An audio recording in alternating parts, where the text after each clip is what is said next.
guys, this is it, the last big hit out to finish off the season, Vitruvian Middle Distance Triathlon. We've made it through the build up, feeling pretty good, ready to go. I've went full thermal setup, got the thermal cap, double layer on the chest, 17 degrees water. My dream is to come out the water overheating. 2-lap swim, 3-lap bike, 2-lap run. Can't break it up anymore. Let's get this one done.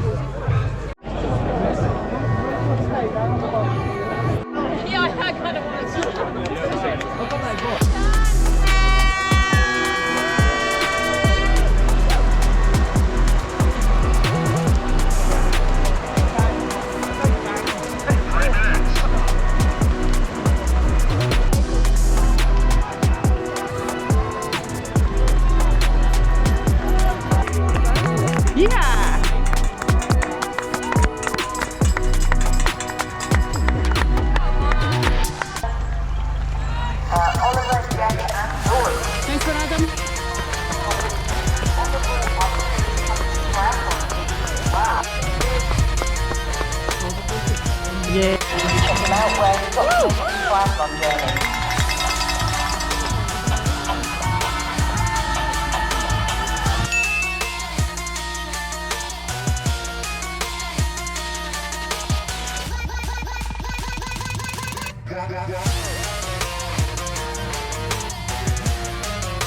Adam. Doing great, doing amazing.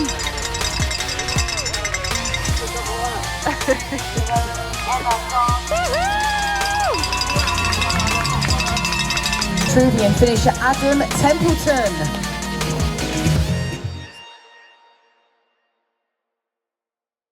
And there we have it. It's now the next morning, Monday the 15th of September, the Vitruvian Middle Distance Triathlon, done and dusted, and I have to say it was a great day out. You'll have seen from the clips just there, the morning could not have been better for it.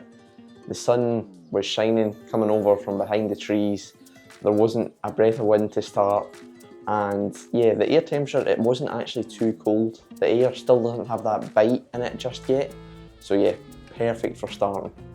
Looking at the swim, I did go full thermal setup. So again, wetsuit vest, thermal wetsuit and thermal cap, and to be honest, it actually worked a treat. The in-water start is always going to be quite exciting, and I put myself quite near the front of the pack, and yeah, it wasn't actually too much bother on that first lap.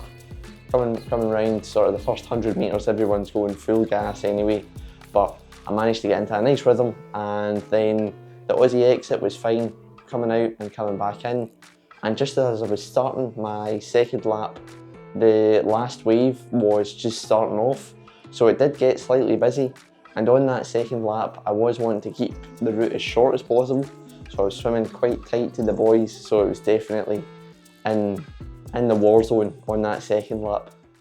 But I was able to get out the water feeling pretty good, and running over the timing mats I clocked 32:46 for my swim, which to be honest I'm happy with that. Again, for me it's more just about trying not to lose too much time in the water, and I feel I was able to achieve that yesterday. Then going into transition, I was actually feeling the heat. I was quite surprised when I took my wetsuit off. I pretty much had the steam rising off me, but I know heading out onto the bike when you're wet and it's still quite cool in the morning and you're in the sort of shady sections where the sun hasn't risen fully, I did go full thermal setup again, so I put my vest on, winter buff, gloves, and then I was ready to go. It did take a little bit of time, but it was definitely worth it. However, I was then mucking about with my helmet, as the visor had got morning dew as that started out, so I had to wipe that with the towel. But I was eventually out onto the bike, and of course, as I'm coming out of transition, want to shift into the big ring, the front derailleur isn't working again. So in the moment it felt honestly like forever trying to get it to work, taking the battery in and out, but thankfully, to be honest, it probably wouldn't have been more than like 90 seconds really. Managed to get it in the big ring, and having done the course the day before, I knew that, you know what, it's just staying in the big ring. I've got the gears at the back and I can just push hard over the slight rises throughout the course. Having felt like I'd lost quite a bit of time in the moment, that first lap on the bike, I was riding pretty hard. It was definitely, yeah, full gas from the start. But again, I was feeling good. Wasn't too busy at this point. I was out, everyone was moving along quite nicely. And then I realised when I'd finished that first lap, one of the descents coming back down, my heart rate was still dropping. So I thought, you know what, we'll push on, we'll keep going here. The second lap, I kept pedal to the metal and was still going pretty hard. And then by the third lap, I was like thinking, it's about time to get off the bike here. I really just want to get onto this run. So yeah, I broke it up into two halves on that last lap. And then I knew when I was about halfway around, it's probably like 25 minutes of cycling to go. So I did ease up just a little bit, coming towards the end of that last lap. And looking at the timing mats, once again, 2 hours, 25 minutes and 11 seconds on the bike. I'll take that.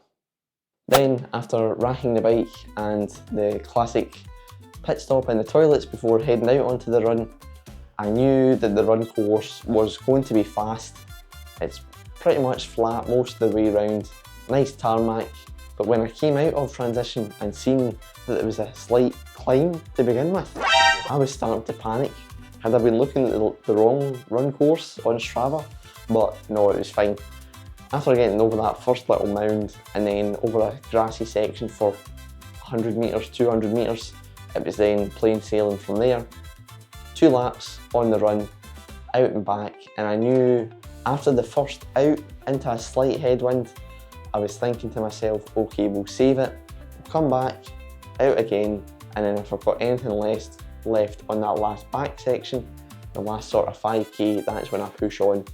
And yeah, thank goodness, I was starting to feel a bit funny, stomach wise, maybe just towards maybe like 13, 14k into the run, but I managed to hold it together and finish reasonably strong coming across the line. And my run split time, so 20.5 kilometres, was 1 hour, 13 minutes and 1 second. Like always, I'm trying to make myself the complete triathlete, but it is nice still taking home the fastest run split of the day, just over 3 minutes for this one. With all the different waves and starting times in the race, none of it being by where you've been seeded or predicted swim times, I was a bit unsure where I was going to be coming across the line. But with an overall finishing time of 4 hours, 17 minutes and 39 seconds, that got me 7th place on the day, which, looking back, and even at the time, yeah, I'm really happy with that. And as a nice bonus, within the 20 to 24 age category, I managed to take first place in that one and got another nice little trophy for the cabinet. As planned for the race, it was the first time that I chose to just use liquid carbs, so the beta fuel bottles and the beta fuel gels. So yeah, sort of half an hour after the race, I was a bit touch and go, I wasn't feeling too great, but eventually came round and yeah, managed to feel good in the end up. I have to say, the event was organised really well. Parking in the morning, nice and easy. You were guided where you had to go, loads of space, and yeah, it just made it nice and easy morning of the race. And then when the waves were starting, nice and smooth, even sort of the Aussie exit in the water, they had a nice filter system so you weren't swimming over the top of people that were just starting or people doing the extra lap. And yeah, on the bike course, plenty of marshals out and about. Again, a 3-lap bike course with nearly 600 competitors, it is going to get quite busy, but you know, it was still really good fun. So a huge shout out to the organisers of the event, all the marshals, again, the volunteers that give up their time to allow us, the athletes, to take part in these events, and also all the family members supporting and cheering us on as we're coming across the finish line. And also out on the run course, there was plenty of people cheering on, which was always great. This morning, I have to say, I don't actually feel too bad, but it was just a quick trip to the sauna for me. Sauna, ice bath, back and forward, hot cold therapy, get the body loosened up. And yeah, I think, to be honest, like I've been saying, it's probably the last big race of the season, really. So yeah, it's going to be interesting seeing what I'll do over the next couple of weeks. Just probably take it easy, and then I guess it's time to start looking at 2026.